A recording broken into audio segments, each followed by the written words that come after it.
Kitazama msimamo wa kundi D na ukirudi nyuma wakati linapangwa ni kama limekaa juu chini hivi. Esperance na Simba ndio timu zilizopigiwa chapuo zaidi ya Stade Malien na Petro di Rwanda. Wawili hawa wanakutana kwenye mechi mbili. Simba wanatafuta alama zao 3 za kwanza kwenye kundi, sawa kabisa na Esperance de Tunis ambao wana alama 2 baada ya kutoa sare kwenye mechi 2 za awali. Hivyo nao wanatafuta ushindi wao wa kwanza kama ilivyokuwa kwa Simba. Je, mechi yao itakuwa ni mechi ya aina gani? Leo nataka nikuonyeshe kiufundi Esperance de Tunis wapoje, mbinu zao ni zipi, upi ni ubora wao na upi ni udhaifu wao. Kupitia uchambuzi huu utakuwa na taswira kamili ya mechi itakavyokuwa. Kwa wale ndugu zangu wawekezaji, ni muda wa kutega sikio kwa umakini zaidi, kwa sababu usije ukapoteza hela kizembe. Nikudokeze tu kuwa Esperance de Tunis chini ya kocha Maher Kazal wana mbinu moja pekee. Narudia tena hapa, wana mbinu moja pekee. Ikitokea umewadhibiti hapo, basi unaweza kuwafunga. Je, ni mbinu gani hiyo? Vipi, unahitaji mbao kwa ajili ya ujenzi? Kama jibu ni ndio, basi usiwaze. Leo na kuunganisha na Ramadhan Ibrahim Lodogo kule Kilolo Iringa, wanamuita mzee wa ramani. Huyu ni muuzaji wa mbao aina zote kwa jumla na rejareja. Nikisema aina zote namaanisha kila aina ya mbao unayoihitaji, aidha kwa jina au size, zote zinapatikana. Njoo uchukue mbao. Usafiri unapatikana wa kukupelekea mzigo wako hadi site. Mzigo wa kutosha upo Kilolo, upo Mwatasi, upo Ndiki pale kona, upo Ipogoro, lakini pia upo Mafinga Sabasaba mkoani Iringa. Kumbuka, ukinunua mzigo unaweza kutumiwa mikoa yote Tanzania. Wasiliana na Ramadhan Lodogo mwenyewe kwa simu namba 0777798423 na 0623800549. Huwezi jenga bila mbao, na mbao bomba zinapatikana kwa mzee wa ramani pekee. Bila kupoteza muda, acha tuanze.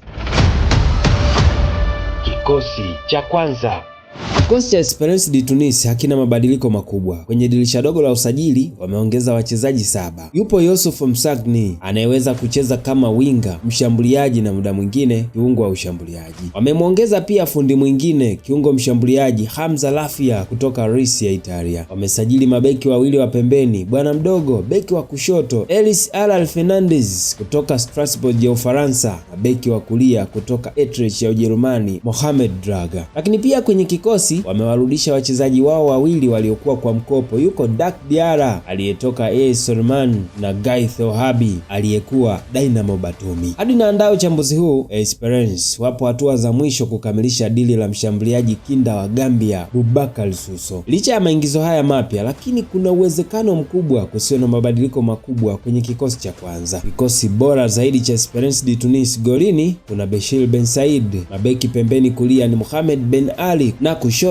ni Amin Ben Himida. Mabeki wakati kushoto ni Yasin Merea na kulia ni Hamza Jeras. Eneo la kiungo kuna mvunja kuni Mnigeria Onuchi Agberu, kuna box to box fundi Hose Mteka na kiungo wakati kulia Chiheb Jibel. Watatu wa juu pembeni kulia ni Kosera Boaria na kushoto ni Ivory Coast Kibelenge Abdurrahman Konate. Katikati kama standing striker kuna Mfaransa jitu la milaba minne, jitu msitu Florian Danho. Kwenye list ya wachezaji wapya kuna mchezaji mmoja ambaye anaweza kuingia moja kwa moja kwenye kikosi, naye ni Hamza Lafia, kiungo wa kati na ushambuliaji. Kumbuka, kocha Maher Kazal ni muumini wa mifumo miwili, 4-3-3 kama nilivyokuonyesha kwenye kikosi chake, na 4-2-3-1 ambapo Teka ungana na Onuche kama box to box, kisha juu yao Chiheb kama kiungo wa ushambuliaji anaungana na wing forwards Kosera Konate, huku juu yao wote kuna Danho. Mifumo hii miwili haibadilishi mbinu za kocha Kazal, bali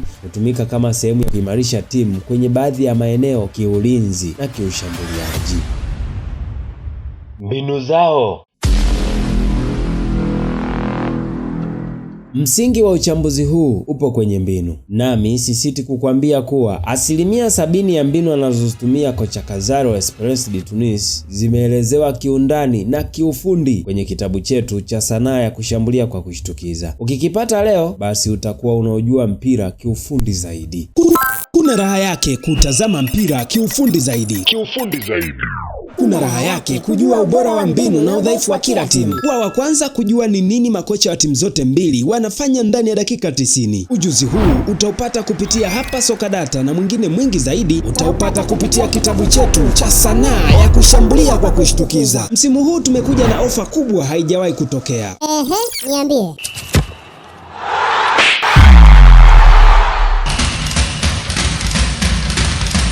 Ukinunua kitabu chetu tutakupa application itakayokuwezesha kupata vitabu vingine zaidi ya 100 vya soka. Msimu huu usipokuwa na jicho la kiufundi, basi bora uache kufuatilia mpira. Kwa shilingi 10,000 pekee utapata nakala yako papo hapo. Piga simu au tuma ujumbe mfupi kupitia WhatsApp kwa 0627532401. Kumbuka, hii ni ofa, wahi leo kabla haijaisha. Hapo mwanzo nilikudokeza kuwa Esperance ina mbinu moja tu, nayo ni kuipeleka mipira kwenye box la 18 la mpinzani. Kocha Kazara anaamini kuwa ukitaka wafunga wapinzani ni lazima mpira uupeleke kwenye box la 18 la mpinzani. Esperance imetengenezwa katika muundo ambao pasi zao zote za mwisho zinadondokea kwenye box la mpinzani, na hapo ndipo kuna mshambuliaji wa miraba minne Florian Daho. Daho ndio targeted player wa Esperance de Tunis. Crosses zinazopigwa, mipira mirefu inayopigwa, yote ulengwa kumfikia Daho kwenye boksi. Kutokana na nguvu alizonazo na uwezo wa kuamudu mabeki wawili wakati wa upinzani, Kanzari humtumia Daho kama targeted player. Swali la msingi kwenye hili ni je, mipira humfikiaje Daho? Esperance hutumia njia 4 kufikisha mipira kwenye boksi la mpinzani aliko Daho. Je, ni njia zipi hizo? Nikukumbushe wewe ambaye bado hujasubscribe, kusubscribe na kubofya alama ya kengele. Asante sana kwa wewe ambaye bado unautazama uchambuzi huu hadi sasa. 1. Mabeki wa pembeni kuoverlap na kupiga krosi. Katika mfumo wa 4-3-3, beki wa kushoto Amin bin Hamda anapopanda pembeni mwa uwanja hukutana na Abdulrahman Konate ambaye hucheza kama wing forward. Konate mara nyingi huwa haingii ndani, badala yake wawili hawa wakiwa na mpira hapa, Esperance hujitahidi kuwa na idadi kubwa ya wachezaji kwenye box la mpinzani tayari kupokea crossi. Hapo ndipo Florian Daho standing striker ungana na Koisira Boria wing forward kulia, Hussein Teka kiungo wakati kushoto na box to box, na Sheheb Jibel kiungo wakati kulia. Tazama, huyu ni Mohamed Ben Al, beki wa pembeni kulia yuko hapa na beki wa kushoto yuko hapa. Hii inamaanisha Esperance wanapopanda upanda wakiwa full na wachezaji wao watatu, kwa maana kiungo wa ulinzi Nigeria Onuche Ogberu na mabeki wakati wawili Hamza Jelas na Yasin Meria ndio ubaki chini kama sehemu ya kuzuia shambulizi la kushtukiza. Crosses za pembeni mwa uwanja hupigwa kutoka pande zote mbili, ukiwemo upande wa kulia aliko Boaria. Tazama hapa, Boaria anapiga cross na kanuni ni ile ile. Kwenye box la mpinzani wanaingia wachezaji 4 wa Esperance. 2. Kushambulia mapengo kati ya mabeki wa kati na mabeki wa pembeni wa upinzani. Katika vipindi vya mpito hasi, wapinzani wanapokuwa na mpira langoni mwa Esperance ubaki kwenye umbo la ushambuliaji kwa kumwacha Daho katikati ya walinzi wa kati. Hapo walinzi wa pembeni wa upinzani huwa wamepanda juu kushambulia, na ndipo Esperance hutumia nafasi hiyo kushambulia mapengo yaliyopo kwa kupiga pasi mpenyezo nyuma ya mabeki wa pembeni, ambapo Daho hufikia mpira na kushambulia. Daho asipofunga kwenye mipira ya aina hii, basi atahold mpira hadi wachezaji wenza watakapofika kwenye maeneo sahihi ya kupokea pasi yake na hata kufunga.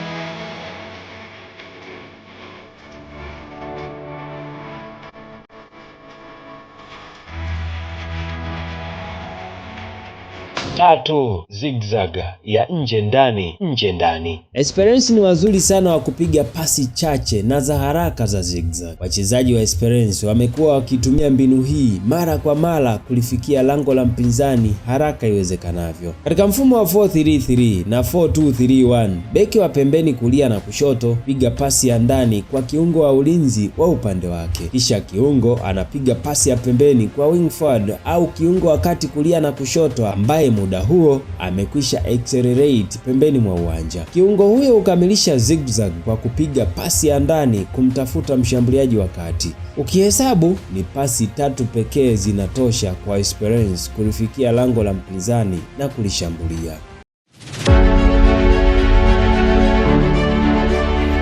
4. Mipira mirefu kutokea nyuma kwenda pembeni. Esperance ni wazuri wa kurahisisha shambulizi kwa kupiga mipira mirefu pembeni mwa uwanja kutoka kwa beki wa pembeni hadi kwa winga ambaye yupo huru kulia au kushoto. Mpira ukishamfikia winga huwa ana machaguo mawili. Kama kuna nafasi atafosi kuingia ndani, na kama hakuna atapiga cross kumtafuta Danho au cutback pass kwa viungo ambao muda huo huwa kwenye box au karibu na box la mpinzani na hata kufunga.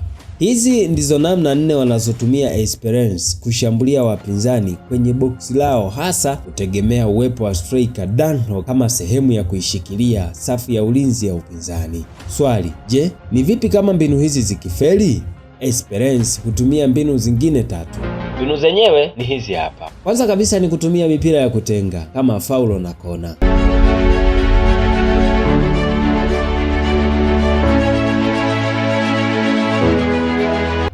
Lakini pili, kupita katikati ya uwanja na kujaribu kushuti nje ya boksi.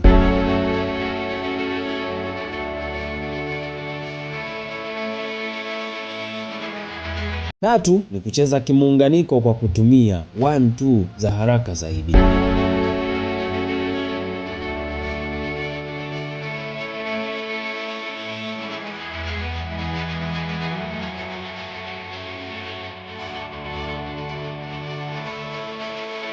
Hadi kufikia hapa, bila shaka utakuwa umewajua kiufundi Esperance, wapinzani wa Simba kutoka kundi D klabu bingwa Afrika.